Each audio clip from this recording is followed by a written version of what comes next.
Hey everyone, this is Elias from RevMatch Media, and today we are test driving the 2021 Mazda CX-9. Now, because we have a Mazda, of course, I had to wear my Miata shirt at COTA, and you'd be surprised how much this Miata and this SUV has. Yeah, I would almost say this is like a Suburban Miata. Well, let's get started.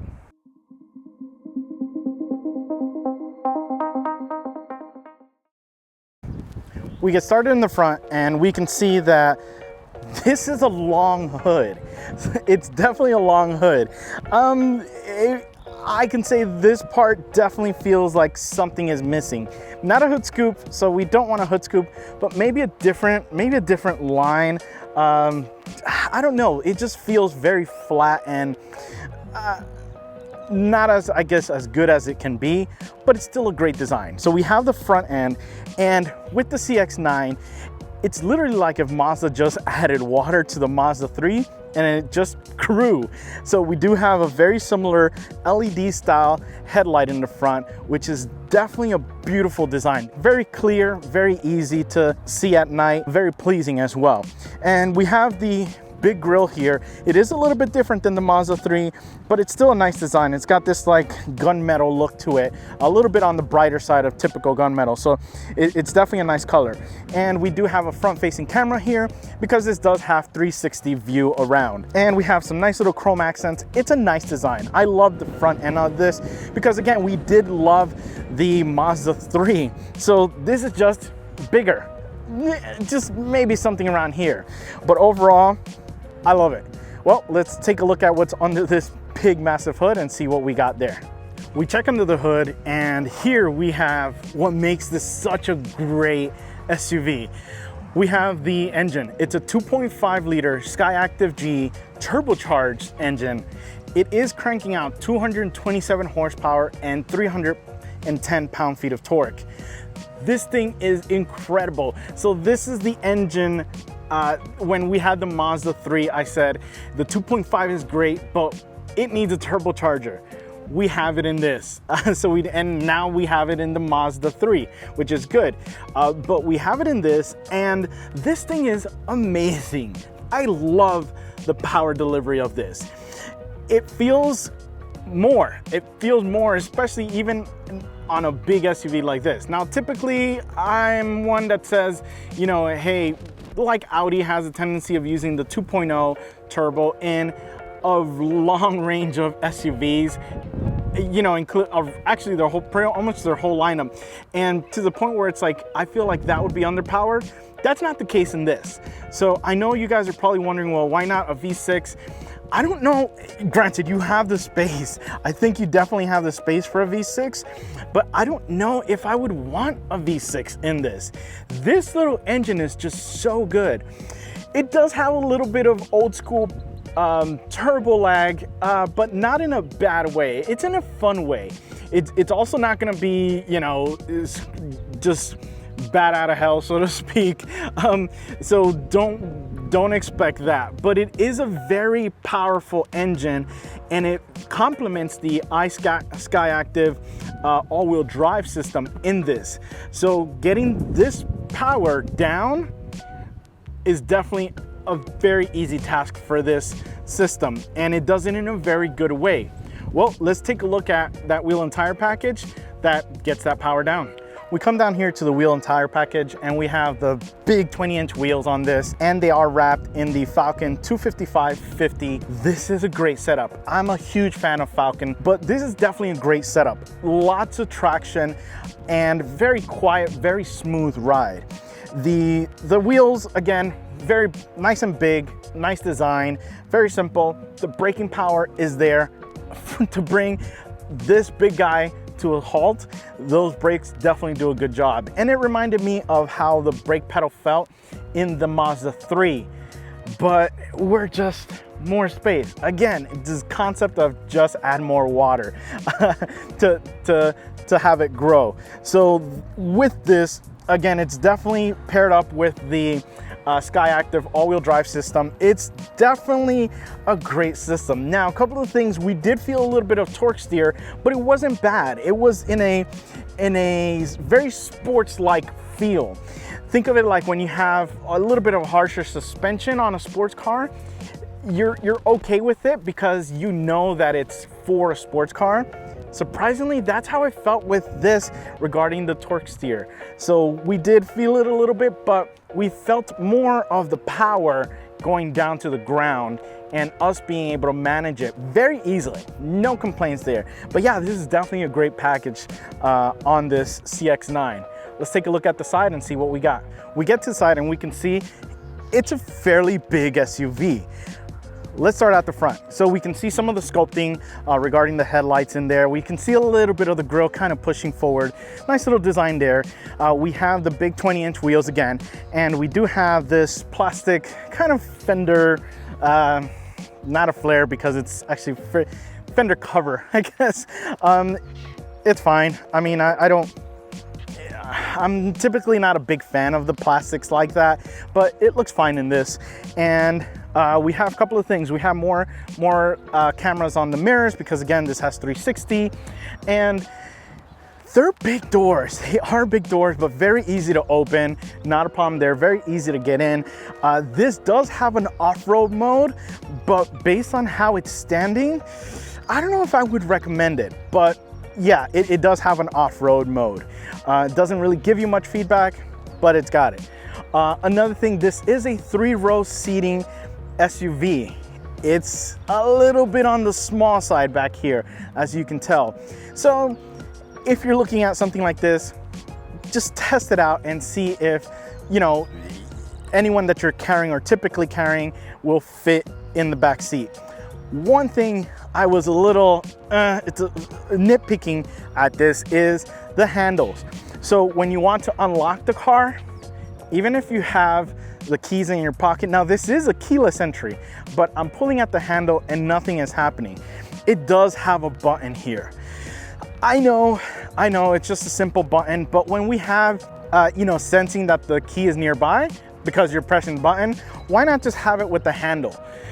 Yeah, that's a small pet peeve because I kept pulling at it and hoping it would open. Now it opened because I pressed the button, but you can also use it to lock it.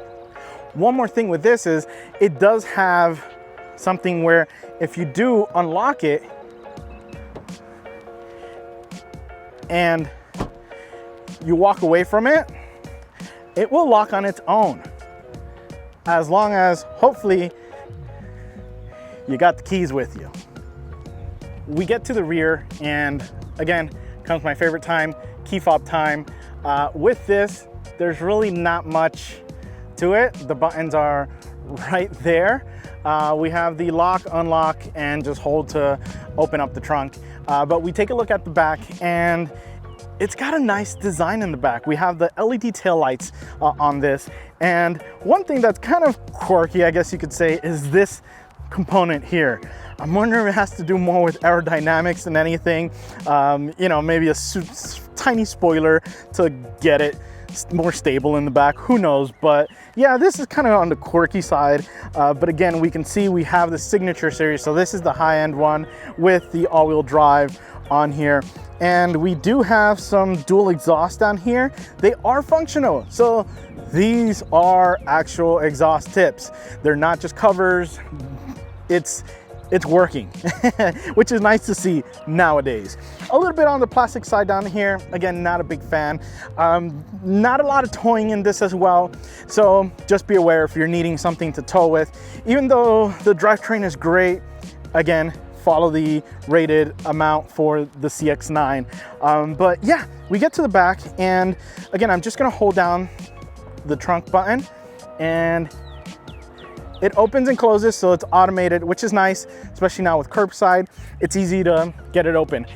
But then the grocery people are not gonna like you if you decide to go with a big shop. There is not a lot of space back here. With the third row being up, it's fairly cramped. Like I literally have a fairly large size book bag that I would say holds a 15-inch MacBook Pro or 15-inch laptop. So that's kind of the space you have here. And yeah, there's not a lot. You do have to put the seats down. Now these seats don't go down with a button or anything, with a fancy automated button. So you do have to pull some handles in order for it to go down. And now you have about literally double the space of what I had before. And it doesn't go deep. It doesn't go deep in here. So just be aware, there's only small compartment back here. And we do have a spare tire, which is nice to have nowadays, but it's not a full-size one. So just be aware, if you're wanting to take this out on a road trip, it may not be the ideal. Or if you're only 4 of you, or less than 4 because of the captain's chairs in the middle, you'll have space. You'll have space because you'll definitely be able to put things. Just be careful because there is no kind of wall there or something to stop anything from going forward in a case of an emergency braking scenario. Well, yeah, so button up here to close it, and yeah, it's really loud, geez. But you get it closed and you're good to go. Well, let's go for a ride and see what this little Suburban, not little, big, let's see what this big Suburban Miata has to offer. These Napa leather seats are very comfortable. You know, you're able to customize it and position it in a nice way if you want to relax, but they still have good bolsters on the side to kind of hold you tight and make sure that, you know, you're not moving around too much. They're not super sporty, which is good. You have more, this is more on the comfort side than sporty, but the color is beautiful, and the pattern on it is just as beautiful as well. So definitely a nice touch to this SUV. We get to the steering wheel, and this is why I think, well, part of it is immediately I thought Suburban Miata.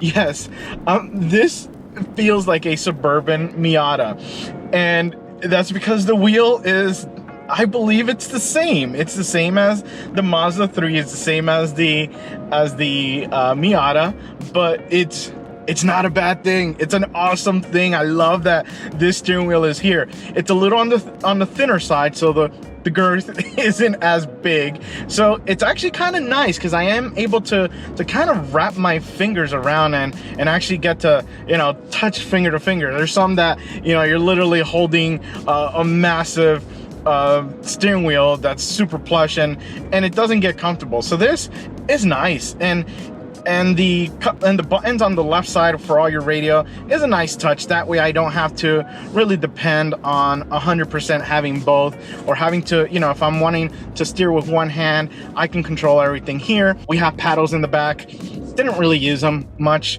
Yeah. But yeah, we have the paddles in the back, and then we get to the gauge cluster, and it's simple. There's not much to it.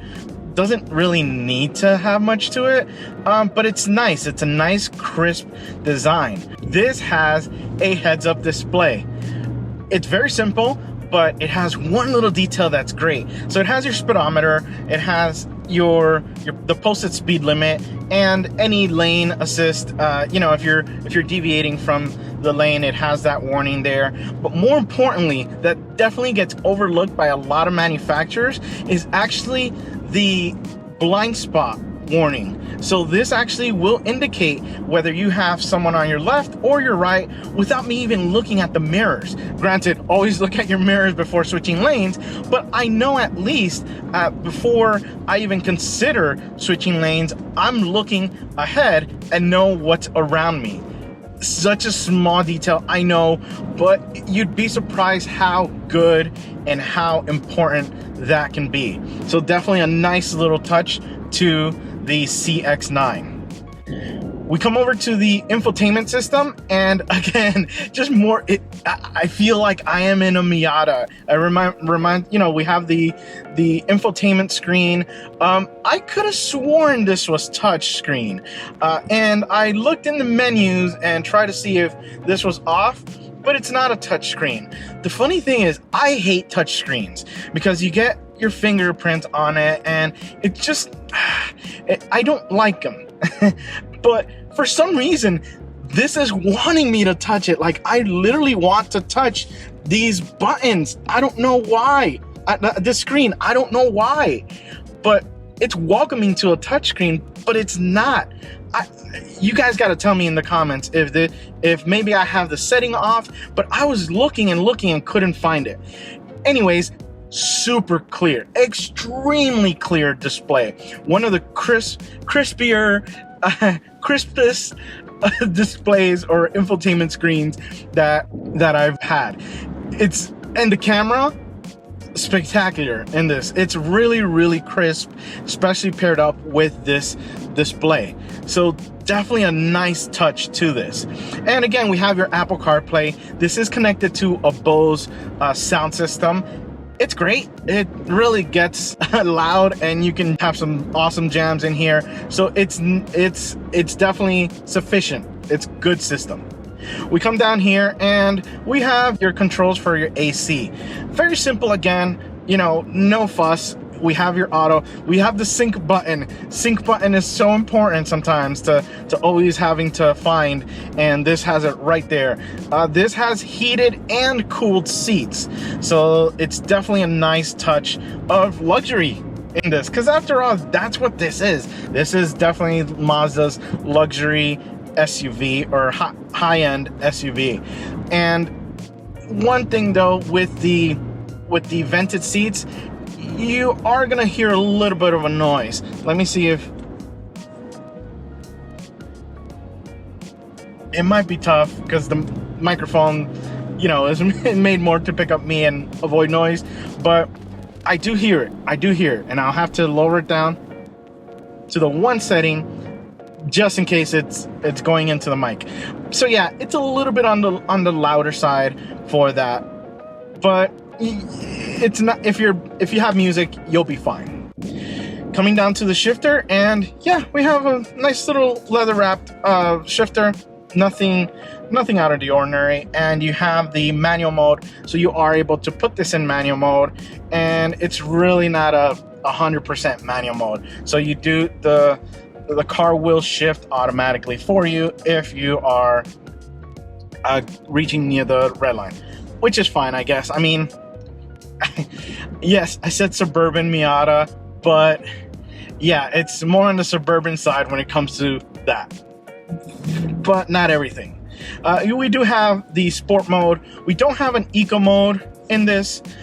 Would be nice, you know, if you're on a long trip and you can change the performance really, or the input to the gas pedal. So it does have a sport mode though, and it's nice. You can definitely feel a difference when it comes to the sport mode. This also has a wireless charger up front here, and it's weird. You kind of put your phone like that, but it has a very small lip, so it's okay. It's not 100% there. You get down here to the infotainment controls, and a couple of things. We have the knob. We have the knob. It's pretty good. You have the option of spinning the knob or using it as a joystick, which was a nice touch, and it kind of has a shape of a hand, so to speak, of the layout, so it's very easy to position your finger. So very ergonomically designed. And yeah, I mean, no concerns there. The volume knob is its own little separate thing on the side, and you're able to spin it and push it in to mute it. So just nice controls, very good design on this. We come over to the cup holders, and they're okay. They're gonna be kind of cramped between the shifter area and the armrest. So yeah, just kind of be prepared for that. No Texas sized cups in this, or just be careful with those. So we have that. Then we have the armrest. It does split into two, which is a nice touch. You have your USB connections in there, and that's where you connect to the CarPlay or Android Auto that this has, and you're good to go on that side of things. Then we get to the back, and we have the captain's chairs. We have captain's chairs and an armrest in the middle.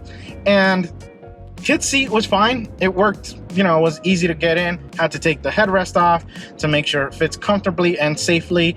So that was great. The third row seating is a little bit on the smaller side.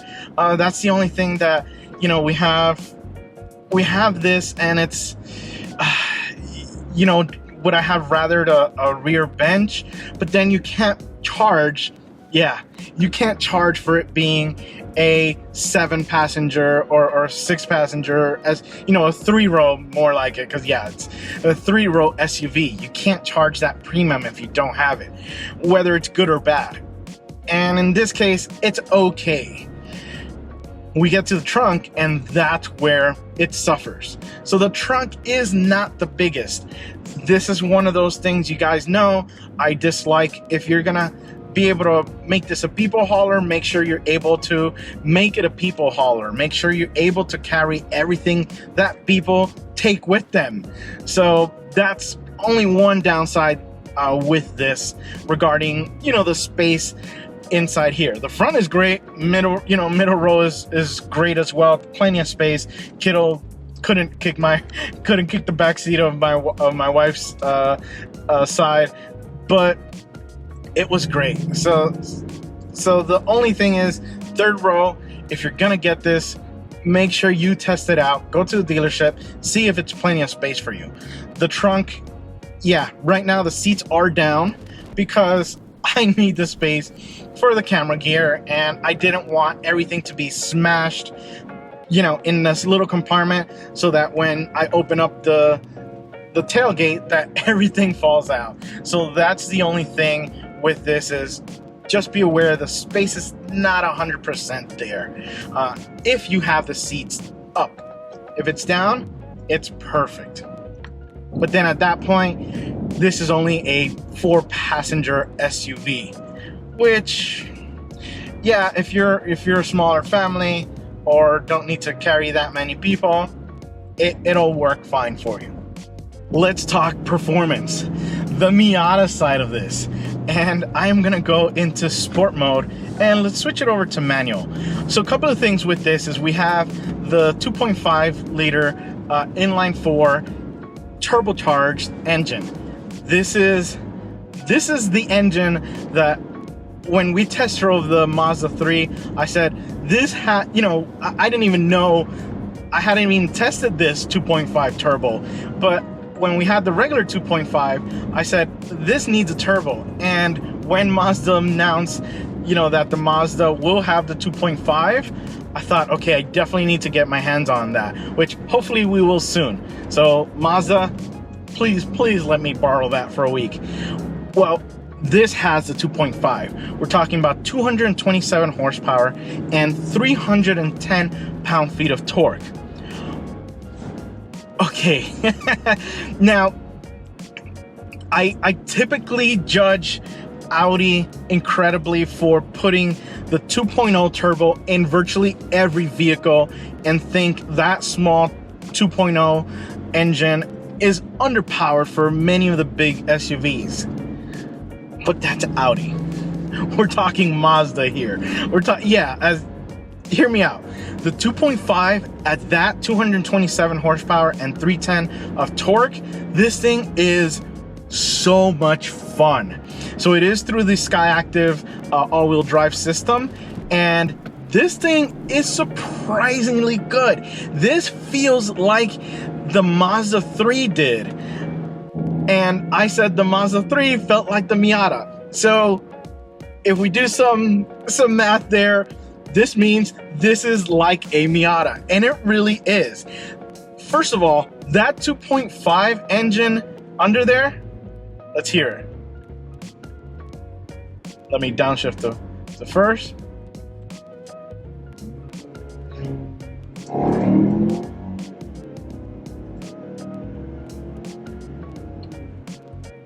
Yeah, you can hear the turbo, and the exhaust in this,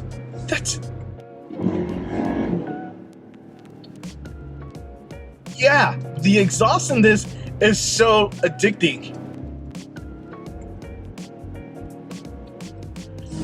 Yeah, it's a really, really good setup. With this, though, what felt very sport-like is the torque steer. Yes, I know, torque steer, and I don't want to say it's torque steer, but you're able to feel the power. You're able to feel the power getting transferred, and it's a great driving feel, a driver's feel, a sports car feel, to feel the tires through the wheel and feel the traction through the wheel. And again, it is torque steer. Bottom line, it is torque steer, but it's in a manageable way, and it's in a very sporty way of the power being delivered, the feel being delivered to the wheel, to the Miata wheel. But yeah, this thing is, it sounds louder than it is faster. So I will tell you that. So don't expect record numbers, but it does handle very well. The Skyactiv all-wheel drive system is working so good, and right now the conditions are a little on the wet side, not completely, but you know, I am not concerned about losing traction. Granted, it's a big SUV, big tires, big wheels. The Falcons are spectacular. I love these tires, but yeah, it's so much fun, and it feels incredible. You have so much feedback coming through the wheel, and the brakes are really gonna work. And again, the ABS feels just like it did with the Mazda 3. The brakes feel so good. So again, it's that's why I'm saying it's like Mazda literally put a like a growth serum or something, where you just put a drop on the Miata, and it just went bigger to the Mazda 3, and then just went bigger to the CX-3, which we did test out, and now the CX-9. It's incredible. The fact that you're able to package that in a bigger family-friendly SUV is great. So again, it's just so addicting. It's so addicting with the exhaust. And just the way it feels, the steering, it's incredible. It's funny because I told my wife when she went to use it, I said, be careful with this, because it acts like it's a juggernaut. It just wants to go, go, go, and it will go. But it will also stop. So the braking power in this is really good. It's surprisingly good for a big SUV like this. But that exhaust just sounds so good. And to think to have this power in the Mazda 3, that's gonna be a blast.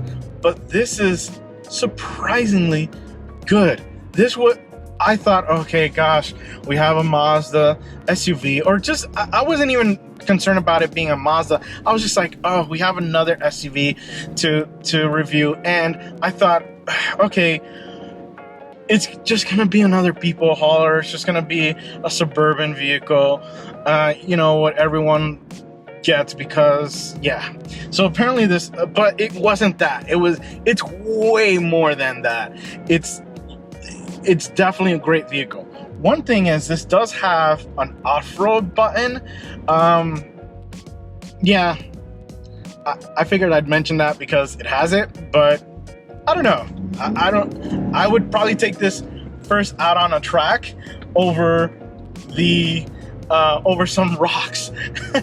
So yeah, but this was surprisingly good. It just feels so well behaved, so predictable. That Skyactiv system is just transferring. Again, you feel it. I keep mentioning it, but the feel of this is incredible. It definitely felt like how I felt when I got into Miata for the first time and realized what everyone was talking about and they really loved about the Miata. That's what this has. It has that feel. Thank you, Mazda. Thank you for creating something with a soul, and not just creating, an SUV that doesn't have any life to it. And again, and it may not be the fastest. So don't expect, you know, Mercedes AMG style performance from this, but it's fine. You don't need it to be. Look at the Miata. Some will say it's underpowered. Yeah, it's balanced. It's a very balanced vehicle, and that's what this is. It's balanced, and it does it so well. It really does it so well. So who is this for? This is for a lot of people. If you're needing an SUV for the space, this is definitely something you want to consider. If you want something smaller, you know, we have the other lines of SUVs from Mazda, but you still get this great feel. And that's what I love about Mazda is, like I said, just start off small and then just that feel, bring it over to all the other models in the line. So definitely, again, this is a four passenger SUV in an addition to the bench in the back, but just be aware of people's heights and the space you have back there. You also have to take into consideration the trunk space is really the kind of down the bad side to this, the cons really. But other than that, I mean, and it's priced fairly well for what you get. And the interiors are spectacular in Mazdas. I mean, look at the Mazda 3 that we've test driven. It's unbelievable. So yeah, so just be aware of that. But it's definitely a great SUV and great road trip vehicle. And yeah, I want one. I want this noise. I want this sound. Well, guys, I hope you've enjoyed my review of the 2021 Mazda CX-9. I've had a blast driving this Suburban Miata. And remember, find the right gear. See ya.